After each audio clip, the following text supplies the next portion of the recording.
Olá, graça e paz. Dando continuidade aos nossos pequenos textos, grandes verdades, hoje vamos nos lembrar do que Jesus nos diz: cuidado, o inimigo é astuto. Mateus capítulo 22, versos de 15 a 22. O texto diz assim: Então os fariseus saíram e começaram a planejar um meio de enredá-lo em suas próprias palavras. Enviaram-lhe discípulos junto com os herodianos e lhe disseram: Mestre, sabemos que és íntegro e que ensinas o caminho de Deus conforme a verdade. Tu não te deixas influenciar por ninguém, porque não te prendes à aparência dos homens. Dize-nos, pois, qual é a tua opinião? É certo pagar imposto a César ou não? Mas Jesus, percebendo a má intenção deles, perguntou: Hipócritas, por que vocês estão me pondo à prova? Mostre-me a moeda usada para pagar o imposto. Eles lhes mostraram um denário. E ele lhe perguntou: De quem é esta imagem e esta inscrição? De César, responderam eles. E ele lhes disse: Deem a César o que é de César, e a Deus o que é de Deus. Ao ouvir isso, eles ficaram admirados e deixando retirado. É interessante vermos que o inimigo ele é muito astuto. O inimigo ele tenta de todas as formas tirar o nosso foco. Algumas pessoas acreditam que Satanás quer ser adorado. Não, Satanás ele não quer ser adorado. Satanás quer que nós não adoremos a Deus. Quando nós retiramos a adoração de Deus, nós podemos colocar numa outra pessoa, nós podemos colocar numa outra instituição, nós podemos colocar num astro, qualquer outra coisa. Para Satanás, o que interessa é isso, é que Deus não seja louvado. Por isso, ele usa de artimanhas. E nesse texto, a gente vê que os judeus, eles queriam, de qualquer forma, pegar Jesus numa artimanha qualquer. Eles queriam pegar Jesus nos penduricários da lei. Já que a sua vida era reta, a sua vida era íntegra, eles não tinham como pegá-lo na sua vida. Por esse motivo, tinham que armar artimanhas. É interessante pensar que com Daniel aconteceu a mesma coisa. Aqueles inimigos de Daniel, lá no Império da Pérsia, eles olhavam a vida de Daniel e ele era extremamente inteligente, extremamente capaz, extremamente íntegro.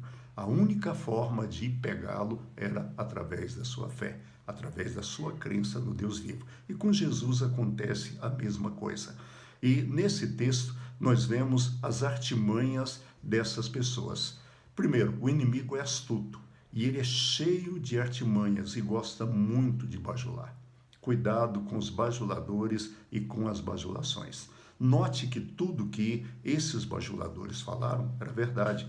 Eles dizem para Jesus: sabemos que és íntegro. Jesus era íntegro. Ensinas o caminho de Deus, era o que Jesus fazia o dia inteiro, conforme a verdade, e não se deixe influenciar pela aparência. Ou seja, é um homem totalmente íntegro, totalmente íntegro. Só que essas palavras estão sendo faladas no sentido de alimentar o ego de Jesus e pegá-lo numa pequena coisinha, num detalhezinho. Só que Jesus, ele vê a intenção do coração. E Jesus, vendo a intenção do coração, Jesus diz a ele: hipócritas, por que vocês estão me pondo à prova? Ou seja, Jesus ele não olha a aparência, Deus não vê só a aparência, Deus julga as intenções do coração. Eu gosto de dizer que tem uma frase que a gente precisa sacralizar, desacralizar, porque a gente diz muito que de boas intenções o inferno está cheio. Não tem boas intenções no inferno. O inferno está cheio de más intenções e de más realizações.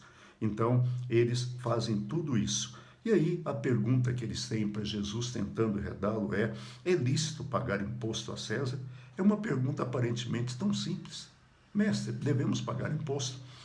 Naquele contexto, se Jesus dissesse sim, eles iriam para os judeus, está vendo? Ele é um lesa-pátria, ele é um homem que está mandando vocês pagarem impostos aos dominadores romanos. Se Jesus dissesse não, eles iriam até o imperador romano e falariam: está vendo? Ele é um revolucionário, ele é um grevista, ele está incitando o povo a não pagar impostos a César. Diante disso, Jesus, conhecendo a intenção dos seus corações, Jesus pede uma moeda. Fala: me dá aí uma moeda. Como é que se paga o imposto? Eles entregaram para ele uma moeda de um denário. E aí Jesus pergunta, de quem é essa efígie e essa inscrição? E eles disseram para Jesus, é de Nero. E aí então Jesus disse a ele, dai a de César, desculpa.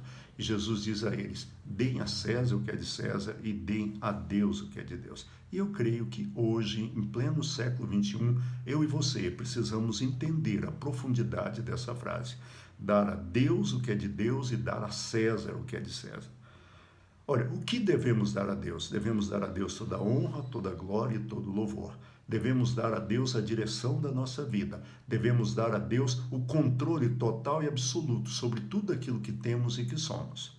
E o que devemos dar a César? O que devemos dar ao mundo, aos governantes?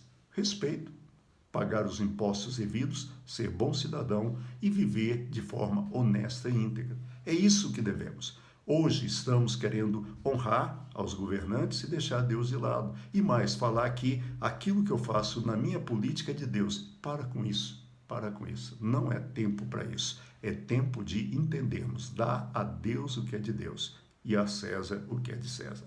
Deus é o dono da minha vida e da sua vida. Que Deus nos abençoe. Amanhã Renato estará com você. Eu volto na sexta. Até lá.